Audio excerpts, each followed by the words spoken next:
દોસ્તો, મારી ગુજ્જુની મોજ ચેનલમાં આપનું સ્વાગત છે। આજના વિડીયોમાં આપણે વાત કરવા જઈ રહ્યા છીએ કે મિતાશની હતી પહેલી હોળી અને આ દિવસે પૂનમ ભાભી ઉપર ભેંસે હુમલો કર્યો।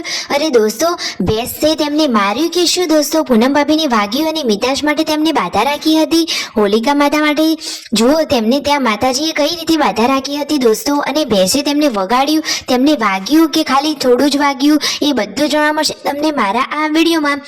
મારી ચેનલ ઉપર નવા હોય તો ચેનલને ફટોફટ લાઈક શેર અને સબસ્ક્રાઇબ કરી દો। Full video Thakor family blog channel દોસ્તો, ફૂલ વિડીયોની લિંક ડિસ્ક્રિપ્શનમાં મૂકેલી છે, ત્યાં જઈને તમે આખો વિડીયો વોચ કરી શકો છો। આવી ટૂંકી ટચુકડી લાઈવ લેટેસ્ટ ટ્રેન્ડિંગ માહિતી મેળવવા માટે કરી દો મારી ચેનલને ફટોફટ સબસ્ક્રાઇબ। તો દોસ્તો, તમે વિડીયોમાં લાઈવ જુઓ કે આ નાની પાડી હતી ભેંસની, એને પૂનમ ભાભીને ભેટું મારવાનો પ્રયત્ન કર્યો, પરંતુ જુઓ પૂનમ ભાભી સંજયભાઈની પાછળ જતા રહ્યા તો તેઓ તો બચી જ ગયા। પૂનમ ભાભીની આવી હાલતમાં તબિયતની ધ્યાન રાખવાનું ખૂબ જ જરૂરી છે। અને જુઓ તો ખરા દોસ્તો, આ પાડી તેમના પર હુમલો કરતા કરતા રહી ગઈ। તો જુઓ સંજયભાઈ હવે તેની શું હાલત કરશે? જુઓ તો ખરા તે કેટલી મસ્તીખોર છે। સંજયભાઈએ પકડી છે છતાં પણ તે તો કૂદકા જ મારી રહી છે। તો પૂનમ ભાભીને હમણાં વાગી હોત તો શું થાત? અરે દોસ્તો, પૂનમ ભાભીના એટલા નસીબ સારા અને ભગવાન માતાજીની દયાથી તેમને કંઈ થયું નથી, પરંતુ જુઓ તો ખરા કે આ પાડી તો કેટલી મસ્તીખોર છે। પૂનમ ભાભી તો આજે બચી જ ગયા। જુઓ તો ખરા, ભગવાનની એટલી સારી મહેરબાની કહેવાય, સાચી વાત ને।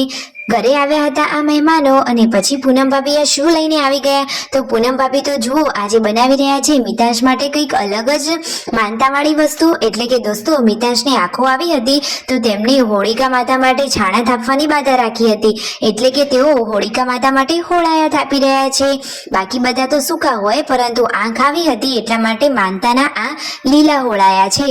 તો જુઓ પૂનમ ભાભી તો ગામડામાં રહેનારા અને બધા જ કામમાં એક્સપર્ટ છે, એટલે કે ગામડા લોકો હોય એમને આવી બધી ખબર વધારે અને સારી પડે। તો જુઓ પૂનમ ભાભી અહીંયા બેસી અને આ હોળાયા થાપી રહ્યા છે, વિયુ આ નજારો જોઈ રહી છે, અને પાછળ જુઓ આ ભેંસ કેવી મસ્તી કાઢી રહી છે, અને આ પાડી કે જે ખૂબ જ મસ્તીખોર છે। તો દોસ્તો, બધાએ આવી રીતે ધ્યાન રાખવું પડશે, એમના ઘરના બધા જ લોકોએ। સંજયભાઈ કહે છે કે હવે વધારે મસ્તીખોર પાડી થઈ જઈ છે, જો વધુ મસ્તી કાઢશે તો એને તો વેચી જ દેવામાં આવશે, સાચી વાત ને। ક્યારેય આ તો છૂટી જાય તો ગમે ત્યારે કોઈને નુકસાન પહોંચાડી દે।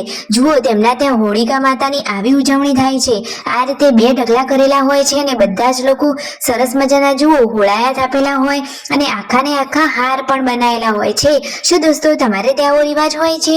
અને આ મિતાશને શું થયું? એ તો અચાનક રડવા લાગ્યો અને પછી જુઓ એને પાણી પીવડાવ્યું અને માંડ છાનો રાખ્યો। તો જુઓ મિતાશને તો આજે હોળીનો મસ્ત મજાનો તહેવાર કરવાનો હતો, પરંતુ સંજોગો વસાવત તેઓ કરી શક્યા નથી।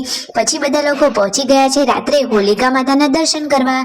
તો જેના લગ્ન નવા નવા થયા હતા એમને ત્યાં માતાજીના દર્શન કર્યા અને આ રીતે જુઓ પ્રસાદી આપી રહ્યા છે, અને સાથે દાણી પણ છે। તો સરસ મજાની બધાએ પ્રસાદી લીધી, ઘરે આવ્યા, ઘરે તો સરસ મજાનું જમવાનું રેડી છે। મિતાશ તો કેવી મસ્તી કરી રહ્યો છે, પાણી નથી પીવું તો મોઢું હલાવીને એ તો ના ના કરી રહ્યો છે। હવે તો એની સમજણ પડવા લાગી છે। વિડીયો ગમ્યો હોય તો ફટોફટ લાઈક શેર એન્ડ સબસ્ક્રાઇબ।